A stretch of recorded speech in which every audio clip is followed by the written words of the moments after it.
the recording. I had said that I would record the meeting for this morning in case you have to leave early, or you have somebody that wasn't able to attend, so that they can review the Recovery Services office hours for today.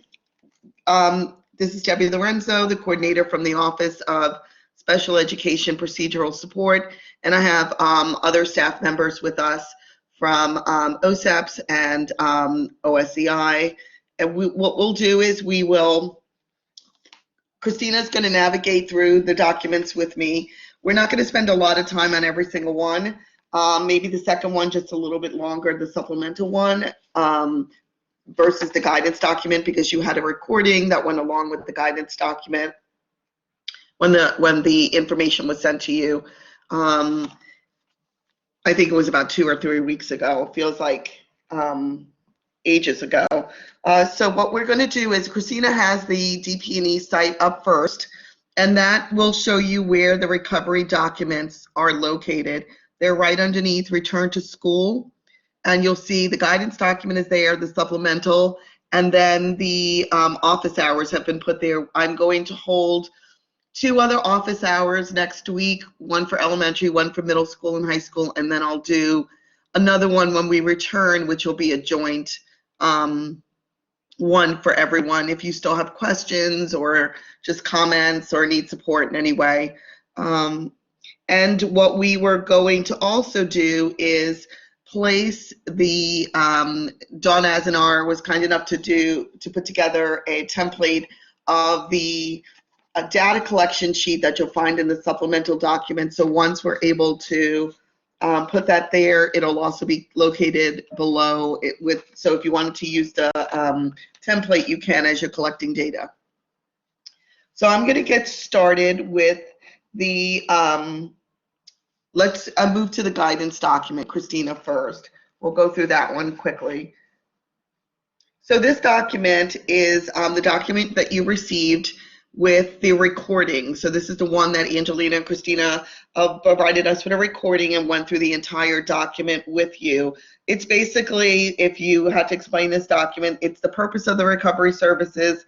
The data that you would need is on page 2 for the IEP team to discuss how to document your services in the IEP and on the plot, and some documents in the appendices regarding IEP scenarios, the differences between compensatory services and recovery services. And I think one of the things I've been saying, I know these are really going to be, they're tough conversations, but recovery services are so different from compensatory in the sense that it's not that we did anything wrong. It happened. The pandemic happened. And we're just trying to determine whether or not a student requires some services to recoup some lost skills or any skills that they've regressed in, versus compensatory when there is a denial of FAPE in some manner. So, if we could take a look at it from that perspective and that lens, it just makes it a little bit easier, when you're having the conversations. Beyond the compensatory or other documents, there's a PWN. There's the scenarios of IEPs, what you would do, whether or not it is something where you would not hold a meeting, hold a meeting. It looks at if you have these circumstances, you probably will be looking at recovery services, or you could be holding an IEP meeting to change goals. Maybe you decide that the student doesn't require recovery services, but you could still hold an IEP meeting within that purview and change something else. So within the meeting you say, they don't require recovery, but we think that we could adjust this goal or add this accommodation. So there are examples of that. There is a PWN if for some reason we refuse to hold a meeting. At this point, I don't think we would be refusing a meeting. I think we would be holding a meeting, and even if at that meeting you still did not have the information needed to make a determination, you could at least document that in the IEP to just say that at this time we need to gather more information, and then we'll come back and reassess the need for recovery services. And then there is also a document about social emotional learning and the impact that it does have on students as we go through the pandemic. So it's something to consider as you're considering the needs of the students who are returning to school. And again, as we're talking about recovery services, I think one of the things we need to remember is that not every student is going to require recovery services. Some students right now are engaged in interventions that are taking place through either general ed interventions or things that you're doing in your school for special education students, and they're allowing them to make slow, steady progress. And you may, at this point, not need to necessarily add any recovery services because they're gaining and making some gains along the way. And as students are coming back in our buildings, we're seeing students now that there's only small groups back, but the small groups that are back, some of them are making gains and may not need an extensive amount or may not need any services when you take a look at the data as you're collecting it. Okay, so we're gonna shift now. I'll have Christina shift to the other document. So this is a new document that we created with the Office of Special Ed Instruction. Judy Dupre had created these charts for us, and Dawn Azanar and Mochi with Tina and Jillian Lynch had put together the scenarios and that you'll see in these documents to help you take the information, the data, and then put it into some sort of summation so that you can determine whether or not the student, you can talk about whether or not the student requires recovery services at the IEP meeting. So as we look at this document, the first page, you'll see that there are two graphics on the first page. The first graphic is asking you about the data. So it's looking at the first data point, which you are looking at pre-COVID and asking yourself, what did the baseline data look like pre-COVID? Was the child using the data on target for mastery of the skill? Was some progress being made, or was there limited to no progress being made towards mastery? So that would be your first data set. Then it looks at your second data set, which looks at appropriate school closure data. So you're looking at that baseline mainstreamed from the pre-COVID to now, the closure of school. Was there loss of skill noted, some considerable loss of regression of skills? So you can consider that data. And then the third point in that graphic would look at your current data. How has the child been doing since the last couple of weeks from the return to school? Are they at or above the baseline data? Are they holding steady, or is there continued loss? Based on that information, you're now going to look at how this data is trending. So that's what the next chart supports, the conversations about what does that data look like and how is it trending towards the need for recovery services. And then you'll begin to think about what those recovery services may look like, and then we'll think about the scope of the services. So what area of skill will need to be addressed, then projected dates, when will they start, when will they end, how long will you deliver the services for. Then you'll look at the frequency and ask how frequent, and then look at location. Will it be done in person or virtually, individually or in group? Due to the health metrics right now, the majority of the recovery services would be done virtually. There probably is, we don't have a lot of students that are in person, and the health metrics right now are not in favor of doing the in-person recovery services at this time, but we could talk a little bit later about that. So as you scroll on to page 2, this is the document that I talked about that Dawn Azanar put together a template, and we'll have it on the DP&E website. And what this document does is it charts the data collection. It helps you chart data collection for you. This is one method that you can use as you're working through and collecting data with your school teams. You want to look at the area, the goal area or skill. You want to record what the progress data shows for the different time periods to include attendance, and then look at the rate of acquisition for that period, spring 2020, ESY, and so on, depending on whether or not ESY applies. And on the next page, I'll show you how to calculate the rate of acquisition. All of this will lead to a determination of yes or no answer as to whether or not a student requires recovery services. So we're not saying that you have to use this as a method, but what we're doing is we've provided you with a way to gather that data and then to think about what that rate of acquisition looks like as you're trying to determine whether or not a student requires recovery services. So when you think of rate of acquisition, it's the rate at which a student makes progress towards a goal when participating in instruction. Rate of acquisition analysis provides valuable information about the student's potential future performance and comparison with peers when appropriately used. So participation is a key factor when and it's hard to calculate if the student is not participating. You won't have any data points, but that in itself, if you are not getting if you don't have a student who's participating in at all, that's something you really need to consider and have conversations about. And we can answer some questions about that when we get to the answer and questions section. So it's basically taking your ending performance and subtracting it, so that's your current skill level, and subtracting it from your beginning performance. That's a skill level when the goal was first introduced. That's your baseline IEP goal data. And then dividing it by the number of weeks beginning performance data and ending performance data. And you want to make sure that you do not include instructional breaks. So Dawn, as an R, had placed a school calendar for you at the bottom so that you could just click on it quickly and not have to search for it, so you can check on school breaks and any information that you may need as you're trying to collect the data for a student. And we've also provided you with the links for the data collection sheets that Tina and the ABA team and OCR has placed for latency, frequency, and duration, in case those would be helpful for your teachers to use as they're collecting data.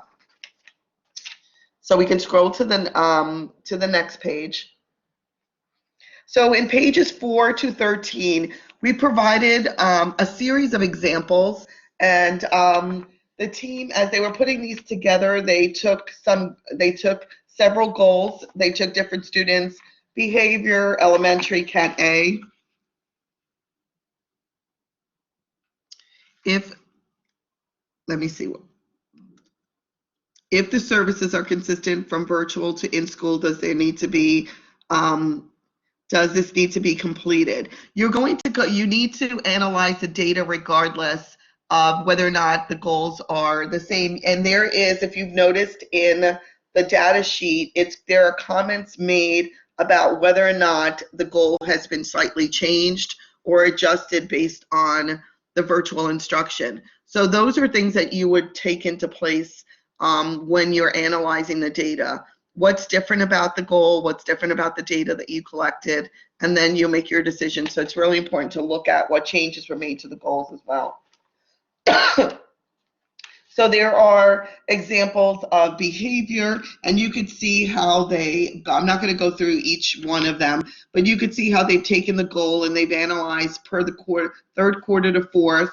They took a look at the rate of acquisition from the spring. If the student had ESY, they noted yes or no. And then here we go. If we had to revise the IEP goal for virtual environment, what did it look like?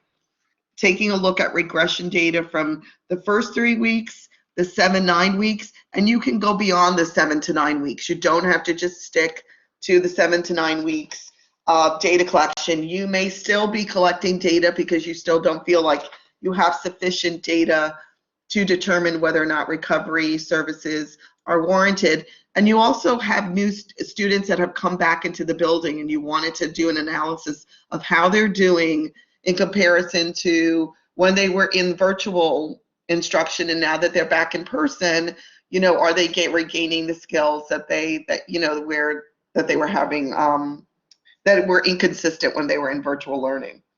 And then it looks at attendance is really important. That's something that you really need to take a look at when you're looking through the data. And then at the end, you're kind of summarizing the rate of acquisition, and then you're going to answer yes or no. And in the first one, based on the information, we said no, that we didn't believe the student required recovery services or any other changes. And if you notice, the question says, does the student require additional considerations? Doesn't say, does the student require recovery services? Because one of the things you could say is yes, but it's not recovery services. It's maybe adjusting accommodations or goals. So maybe the no is to the recovery, but the yes could be to something else within the purview of the IEP that you think would need to be changed to support that student's needs. There is Cat A elementary examples, Cat B, Cat A secondary examples. There's a Cat B secondary, and there are some. I think I would look through all of them, as you're just seeing how they took the data and broke the data up. It's just different for each single one of the examples that we have in here. Page 14 has a chart, and you don't need to use this. You can use this.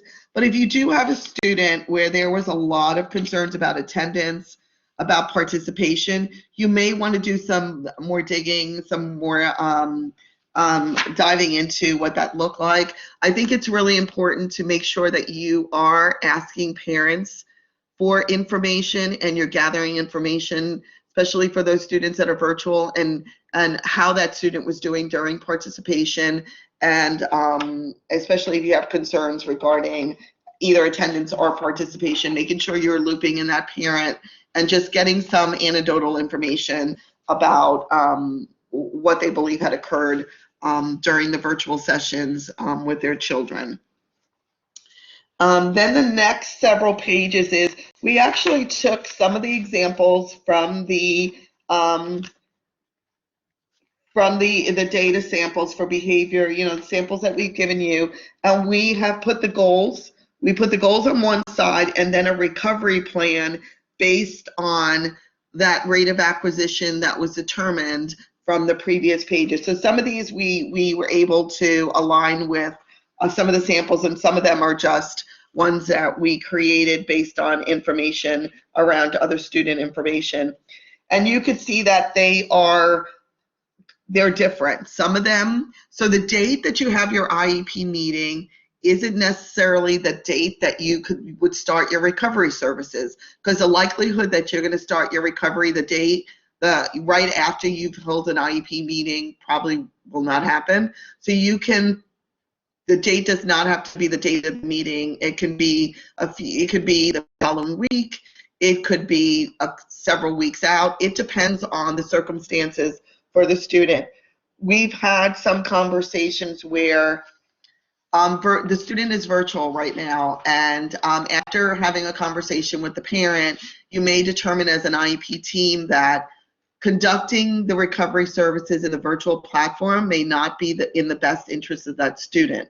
So you may decide that once the health matrix allow for us to be able to conduct the recovery services in person, that is when you would start those recovery services for this student. So, and we also, if you've noticed in the documents, we talk about recovery services being, they could be before school, after school. They could be, you can make arrangements. This on the weekends if possible. Again, going into the home, the health matrix again are not allowing for us to send teachers into the home. So if you get requests for that, parents may have private folks coming in their home, but at this time we're not encouraging or sending any FCPS employees into the homes. That may change as the matrix change, and that could be a possibility. We're asking that you take a look at the child's schedule when you decide if the child requires recovery services, and is there any way that within the school day you could provide the recovery services if it's not on during an intervention block. If the student is virtual, maybe there's some asynchronous time in the day that it can be done, or could it be done? And I know we need to be really careful with Mondays because we want to make sure that we're preserving the time for teachers to have their planning time. So we want to make sure that, so I would be really cautious about that day, but you may be working with a related service provider who's able to do that. And, if that were the case for recovery services. And then there also is the summer. You may take a look at whether or not waiting even longer than, not providing the recovery services now, but waiting and gathering more data and seeing if there is a need. You could do something in the summer as well, or the recovery services can bleed into the summer. They can just move, they may start, and then you may discover that either there's more services that are needed, or you start services late and you don't have enough time to complete them within the school year. If you'll look, you'll see that recovery services can be weekly, they can be biweekly, they can be monthly, they can be for 30 minutes, 60 minutes. The rate of acquisition is going to help support the conversation about how and how long those services should be. I see there's some questions. I'm going to get to the questions in just one sec. Just let me finish going through. Let's see. If for some reason a parent doesn't agree to the recovery services, we do have the dispute resolution that can be we could deal with that, but you would go through your PSL, and then they would let DP&E know if there were any circumstances that lended to the parent not agreeing and them requesting to either do mediation or one of the processes. Dawn, I know you were asking Marty to clarify his question. I did. I just, I had missed it when it first came in, so I wasn't sure exactly what it referred to. So I wanted to make sure we had an understanding of what he was referencing. That's all. Sure. Marty, can you clarify?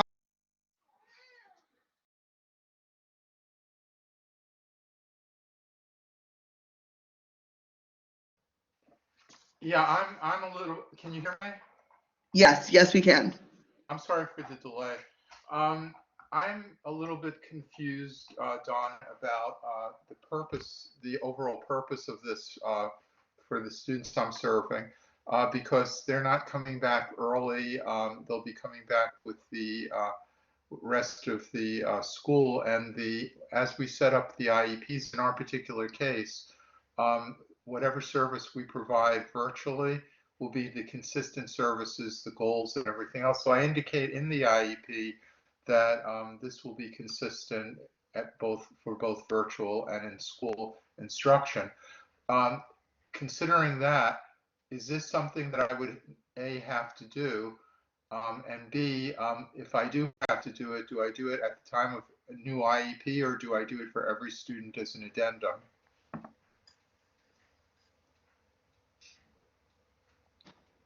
Dawn, do you want to take Sure, the question? Marty. Marty, I think you have a pretty unique situation. You're still at TJ, right? Yeah, and I just want to make sure that I'm being consistent with the county and I'm doing the correct thing. Yeah, I'm not sure you're going to have a whole lot of recovery services that are needed in your building. It's possible, so I would suggest thinking about all the students individually, and looking at where they were, where they are, and whether it's warranted. But I think realistically you may not have a whole lot of need for this, given the levels of the students that you serve. Okay, thank you. I could sit back and relax now. What I'll do is I'll stay and make sure that I understand each of the components of this, but I won't apply it unless it's necessary in my particular case. Thank you very much. Sure. You're welcome. Dawn, do you want to cover next? Because I see we have a question about compensation and recovery services, and if we're working after school and on the weekends. So I think this is your... Yeah, sure. I think Ellen's going to cover that. She's got the latest documents and has been working on getting everything posted. So Perfect. Take it away, Ellen. Take it away. Okay, thanks, guys. So I'm going to display our teacher compensation for recovery services document.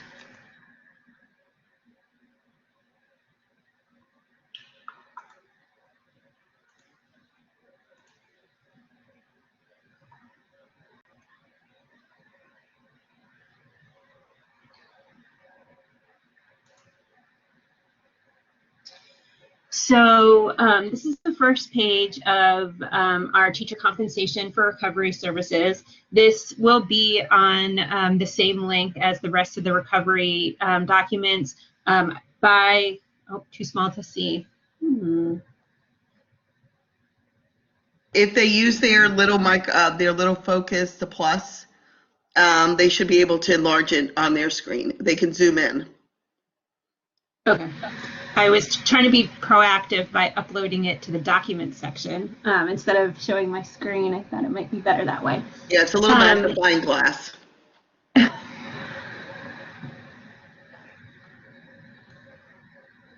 Oh, okay, great. So basically, in DP&E, we're collecting names of teachers who are willing to do these services after contract time, and we are keeping information about whether they are also KTEA testing certified, because we know a lot of you guys need that as well, and what programs that they're trained by FCPS to administer, in case when you do decide a student needs recovery services that you can get somebody that matches the student's needs. So we are collecting names, and you'll see the form there where it says recovery teacher information form. I also need the resume. In that same spot, we're collecting people who would like to do KTEA testing after contract time as well. People will be compensated at their temporary hourly assignment scale rate. So at the top link is a link for people to be able to find out what their compensation rate would be. So as we go about it, when teams do decide that students will need recovery services, if there's not somebody in the building already that is wanting to provide the services, then that's when you would go back and contact me, and I have a form if you need a teacher. However, if you have somebody in your building who is able to provide the services and they have gone through the procedure of filling out the recovery teacher information form and sending me their resume, they will be able to provide those recovery services to the student.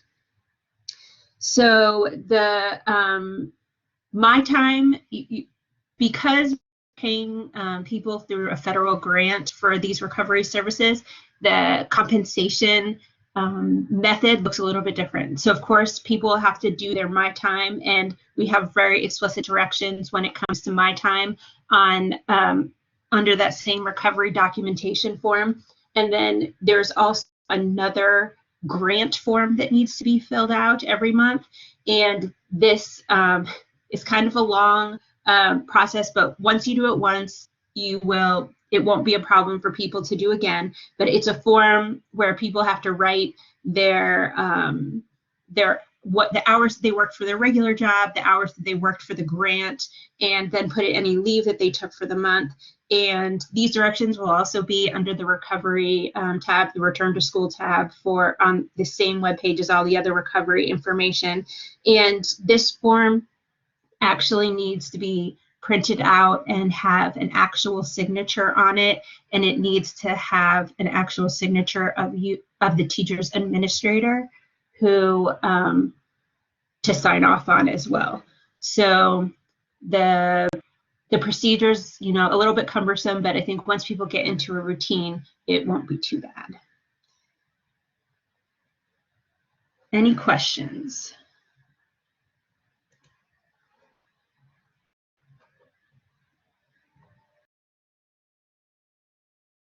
I don't see any questions and Rory is keeping, Rory, so you're looking at the questions in the, can we advertise this to our team? Ellen, is this going to be, this is going to be placed on the instructions are going to be placed on the DP&E webpage? Yes, by the end of the day tomorrow, I'm hoping all of my directions will be there. In terms of this job being available, yes, absolutely. I will put in the chat the job advertisement. It went out in Job Ops, so you can also find it on the Job Ops website. We are still looking to collect names of recovery teachers and KTEA testers. So absolutely have people contact me if they're interested in providing these services.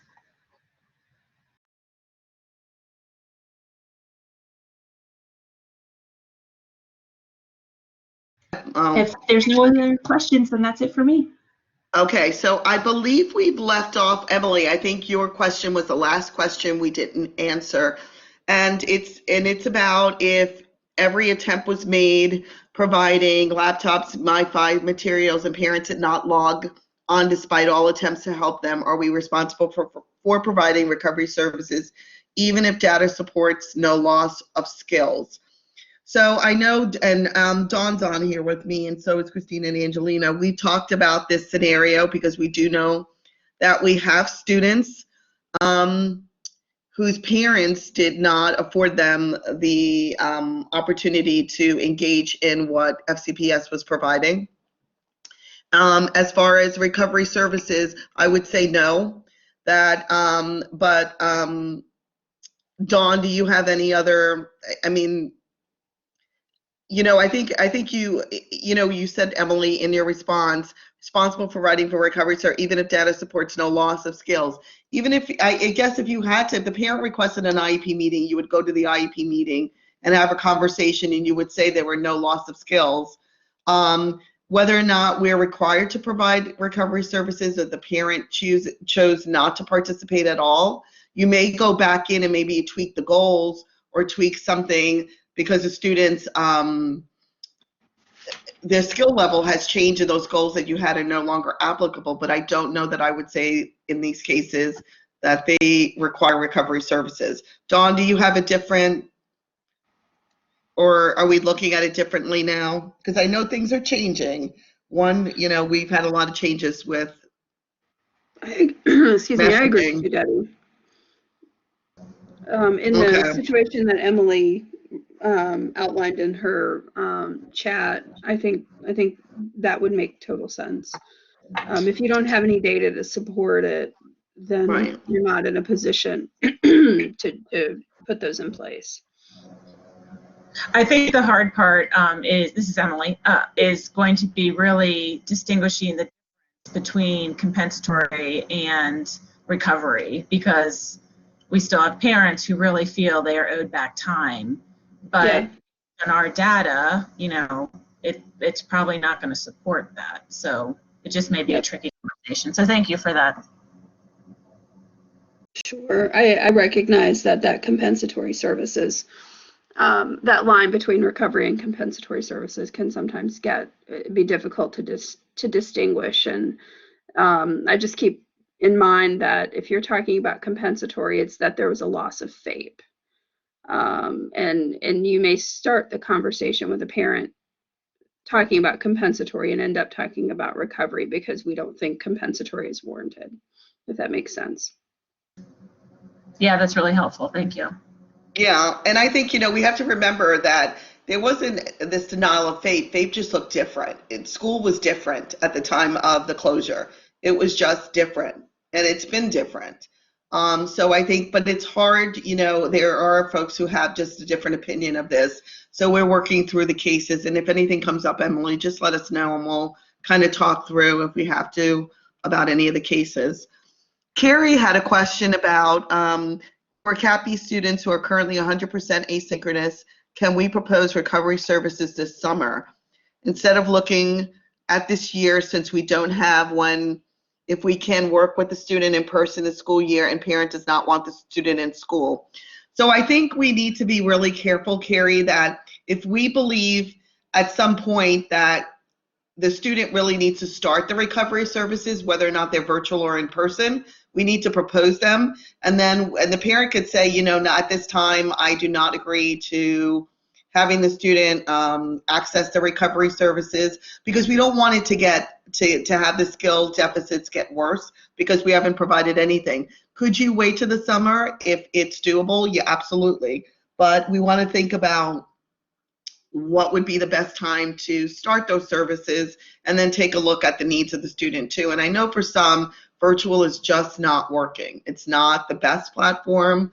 So you would need to take into account all those different components. But students that are virtual, not coming back in person, but are staying virtual, can still have recovery services provided to them. And when you're working with when you're working with a teacher that is not, like, let's say you don't have, we're hoping that you can get, teachers would be willing to do some of the recovery services for their students. But if not, you would be contacting Ellen. I would not promise the parents a certain day or time or period, or weekend with the parent. You would say that we are going to provide recovery services, but let's allow for that teacher that Ellen's going to pair up with you and that student to determine, and the parent to determine what that's going to look like. Because they could be like home-based teachers. When we assign home-based teachers, they could be a teacher that works. They could be a teacher that already has a caseload. So I wouldn't commit with the parent if it's not someone that you have in your school that you've already talked with when they're actually going to deliver those services. That came up in the last office hours with elementary, so I just wanted to mention it here. Let's see, are there hands raised? If anybody has any other questions, I'm going to go through the chat to see. Barbara, you have your hand up? Yes, I do. I got a ton of questions, unfortunately. That's But okay. one that I put in the chat was, what are we going to be doing with our ILIF kids who have not received services because ILIF has been closed to any outside visitors? Dawn, do you? So there's no data because there hasn't been anyone working with these kiddos. Yeah. Yeah. Barb, I think you might be in a similar situation to Emily. I think those students' rate of acquisition is probably going to be pretty low anyway, given their functioning and their skill level. But those are also kids who tend to get ESY and other things built up around them when we're not in a pandemic, right? Yes, usually. Yeah. Those may be kids that you look at additional things once we're in a better position to be able to provide them services. I think kids who are living at ILIF are a pretty unique group. Yeah. That's why I'm asking you.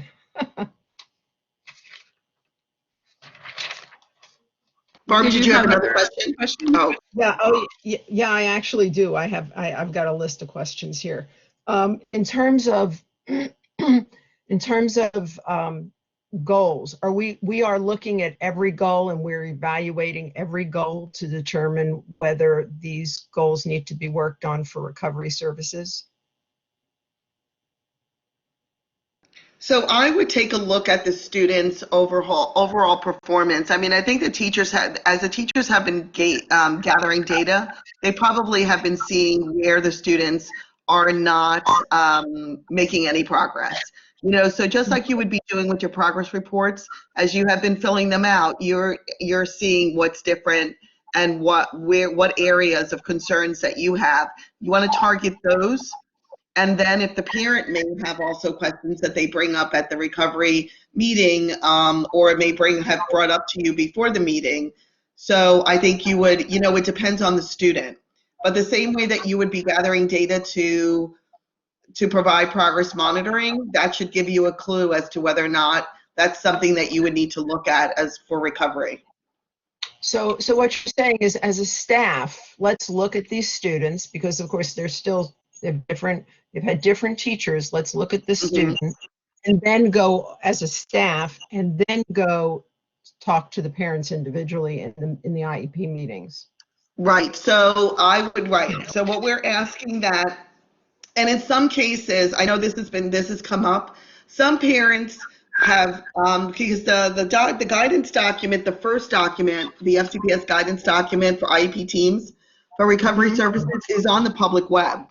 So parents have access to this document. They do not have access to the recording or the supplemental document, because those are documents that we have, they're only for staff members. But so you may have parents just asking for recovery, but you also may not have parents who will ask. So that's why we need for school teams to take a look at the students on their caseload and kind of make some, and take a look at what they have so far and say, you know, is this a student where we need to do some more data diving and digging to look at whether or not the student could qualify for recovery services. So we don't need a parent to ask. We should just be looking at our students on our caseload and which ones are rising to the top as real concerns. Interventions are not working. They're really behind the pacing that you anticipated for all students to be at. You know, so, and it's not that it's different from their IEP that they currently struggle with versus where they've returned to school. Does that make sense? Oh no, yeah, that part I get. I have one other. I hate to monopolize, but I'm gonna do it. If as parent, some of our parents have decided their kids are online, so they don't want this student in the building, and that may mean beyond ESY. One of the thoughts that we had was if our students return in the fall, in August, would it be possible to schedule a time, say on a Monday or whenever there's a late bus day, and do services then? Or is the goal to get the services done as soon as possible? So in other words, could we bleed this into 21-22 school year and do it as an after school kind of program for those who qualified for recovery? So I know that Dawn had mentioned that Dawn, do you want to talk a little bit about the grant money? And I know that it does run out as of June 30th. However, we still will need, if students require recovery services in the summer and beyond, we will still need to figure that component out, and we're working through that. Yes. Go ahead, Dawn. Yeah, you're right, Deb. We're working with finance to figure out what we can do after June 30th to cover and fund these services. But you know, Barb, whatever you are able to work out, we can certainly work to figure out how to compensate and kind of help with the logistics if there's something that you aren't sure about. Okay, so that would be on an individual basis. Right, but remember, Barb, if you believe that student requires those services now or within the next few months, you know, we need to propose them. The parent can say no, even if they're virtual, because you could still provide the recovery services virtually to that student. And you could even do it in groups. If you have a series of students who have similar needs, you can group them together and do the recovery services as a group. There's nothing that says it has to be done individually. We're hoping that we have students with similar needs, that we can group them together and maximize the teacher's time instead of trying to do them individually. Sure. I see that Kiara has her hand up. Hi, yeah, Kira. I guess it's just easier to say it than type it. At my school, I know that we're having issues with kids just, you know, logging in, you know, no camera on, mic off, and then not hearing from them for, you know, the rest of the period. So a lot of them are struggling because they're not doing the work and they're not really in class. However, you know, we've been told that if they're logging in, you check them in at, attendance wise that they're there. So how do you tease that out for those that are getting Fs and struggling? Because again, it's across the board. It's not just our special education students, it's our gen ed students as well.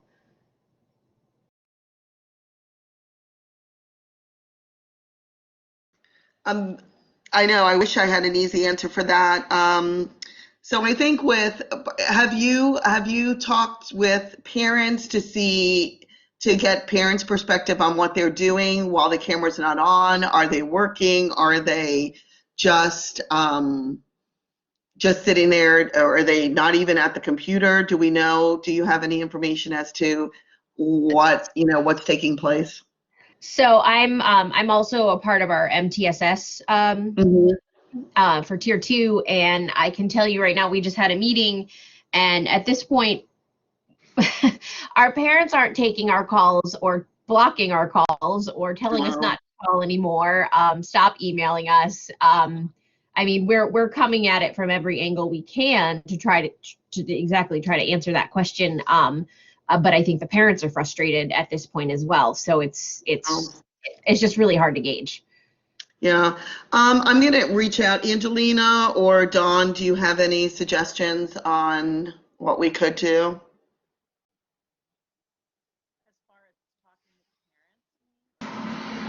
I don't. I'm trying to think about other approaches. I think, Kara, you all are hitting this from all the angles that I would have suggested already. Yeah. Unfortunately, those kids sort of fall into, what was just in the news over the last couple of weeks about, the increase in Fs. And, I'm not sure what else can be done for that beyond bringing kids back in person, which, is not safe at the moment.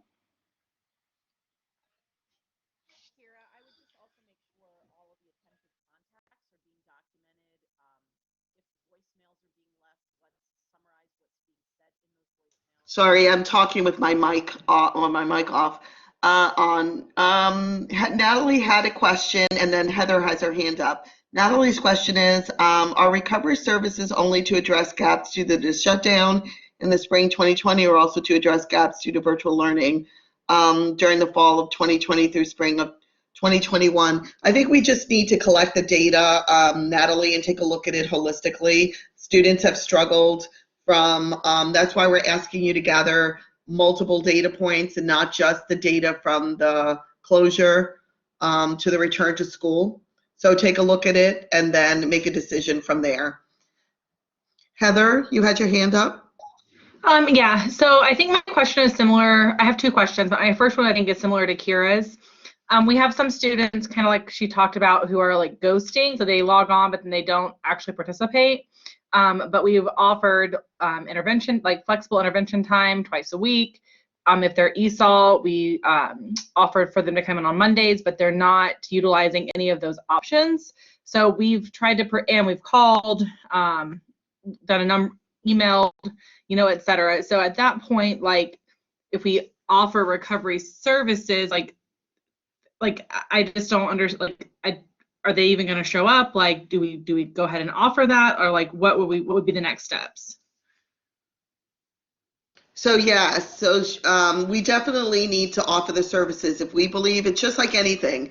If we need to propose what we believe the student requires, and then the parents can choose to consent or not consent to it. We complete a PWN. And then we can't force anyone to come, but I think keeping logs, it's going to really be really important that as students are engaged in recovery services, that we're collecting and keeping data, and keeping participation information, attendance, how long they're staying, how long they're participating in case we get a parent who says, you didn't provide what you promised, and we have the data to show this is what we were doing. This is what, this is the work examples. So we're gonna have to do a lot of collaboration. If you are not the teacher of record for that student who is providing the services, we're gonna need to make sure they're collaborating with the person and closely monitoring those recovery services. because that's going to be important with determining whether or not the student has gained the skills that they've lost and whether or not we should be stopping the recovery or continuing to provide more based on their progress. But I guess my question is, like, based on FCPS, it shows that they are attending because they're logging in. Well, And I so- think, right. So you mean logging in, that they logged into the recovery services? No, like they're logging into class, but they're not participating. So it's hard to, like, it's kind of what Kira said, like, it's hard to say Yeah. whether or not they have regressed or not, because they're not, like, they're logging in and they're being counted as present, but they're not engaging. Yeah, I mean, I think that's what Dawn was saying. These are the really tough ones where you're just going to have to you're just going to have to decide what's in the best interest of this child. Because again, providing the recovery services, I hear you that you may just, they may not show either, but I think we just need to propose what we believe the student requires, just like we always do, and then document if they don't come or they don't attend. If that's what the team believes that the student requires. I think we're struggling in like we said, in the gen ed too. It's not only special ed. And I know the county's looking at D's and F's and, what do we do in intervention? So I think we just need to do the best we can. And just Okay. reach out to us, OSCI, if, and, we could talk about individual cases. Okay. I can email you about my other question because it's specific to a Cat B student. It's like very specific. So, Oh, thank you. Perfect. You're welcome. Shannon, thank you for waiting. Can you hear me? Yes, I was going to say, do you have your mic on? I know, I do that all the time. I don't mind waiting. Thank you guys for this presentation. It's helpful. And I just want to go back to Kira and her question. And it is a very good question. I think all the schools struggle with that. I don't know how long your list is, Kira, but at West Springfield, one of the things we've done is for the kids that we feel like are ghosting us or they're logging on and then they're walking away from their computers, we have had teachers go back in and change their attendance so it reflects them being absent and not present, even though they haven't logged in. And we might have a teacher direct message them, send them a direct chat. So if they're not responding, we would have that documentation. The other thing we've done, which we've seen some great success with, is we have offered to do home visits. And when we tell parents we're going to come and do a home visit to see if there's something wrong with the MiFi or is it the computer, we seem to get kids engaged a little bit longer or more quickly. And our social workers have been following up with families as well. And that has sort of done the trick. It's a short intervention and then they sort of fade off, but we do get to see them for a little bit. So I don't know how long your list is. It is a lot of work, but those are just a couple of things that we've done that we have seen a bit of success. Yeah, and I see that some folks, Shannon, have talked about, not being able to change the attendance. But I think which regardless of whether or not you're changing the attendance or not, it's that documentation of what you believe. If you believe that that student is not logging in and not attending, they're logged in, but they're not attending. I mean, that is data that the teacher can, she could say, I reached out to whoever it is, I called on him. He never didn't respond throughout the lessons, do check-ins. And that documentation that you keep is really important, whether or not it's a running log. I think it's really valuable to have. Amanda, you have your hand up? Yeah, I was just going to piggyback on Shannon. We, instead of changing attendance, have been using the unexcused tardy code because it really isn't used this year for the online environment. But we use the unexcused tardy if for more than 40 minutes of class they either haven't been there, ghosting, or not engaged. That way we can track and make follow-up phone calls based off of that as well. So that doesn't cross that line with the changing attendance piece. It just is using its code for a certain purpose. Thanks, Amanda. That's a good idea too.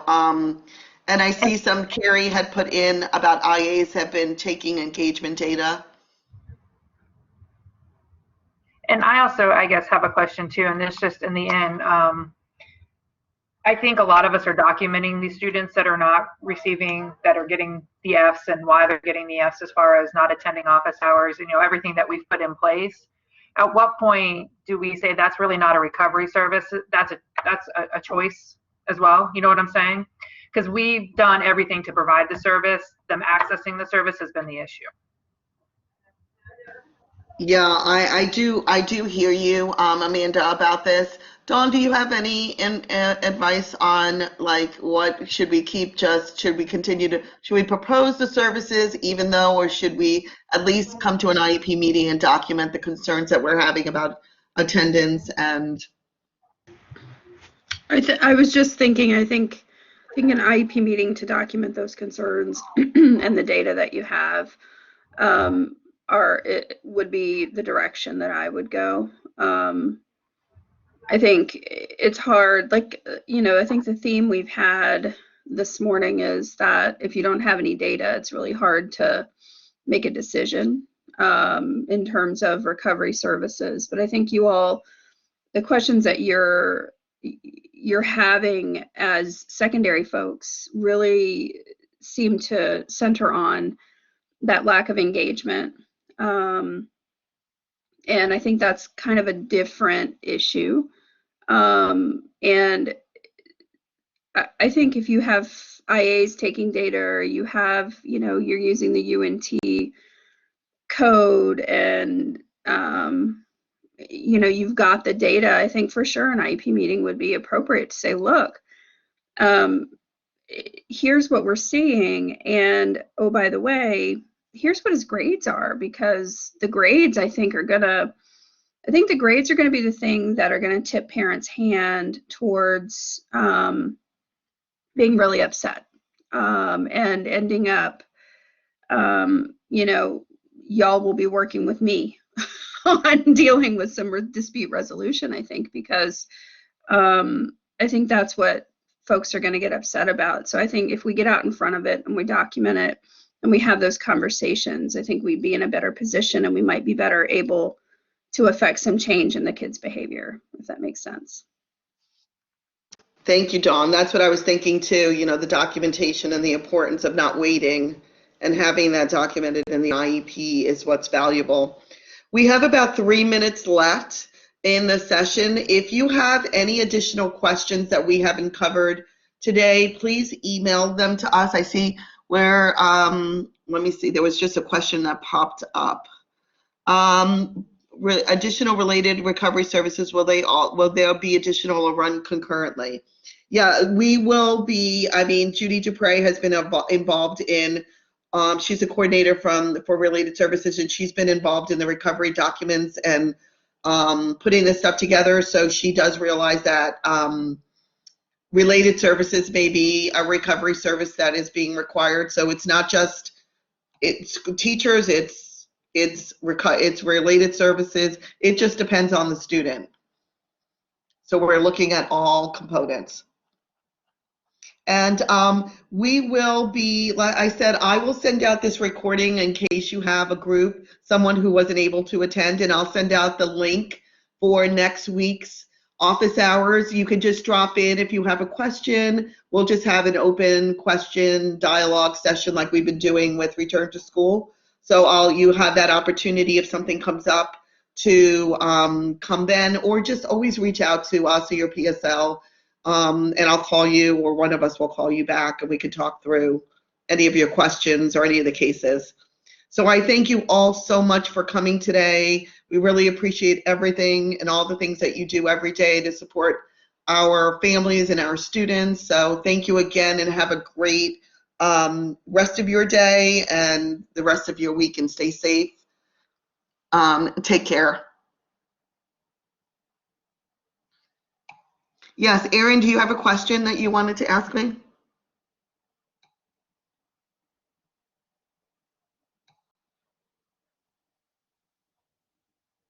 I can hang out, Erin, if you want. I can wait and we can talk. Yeah, it helps to have my mic on. Yeah, I figured. I know I do the same thing. I keep my mic off and I'm talking away. If you want to wait, we could talk after. Sure, yeah.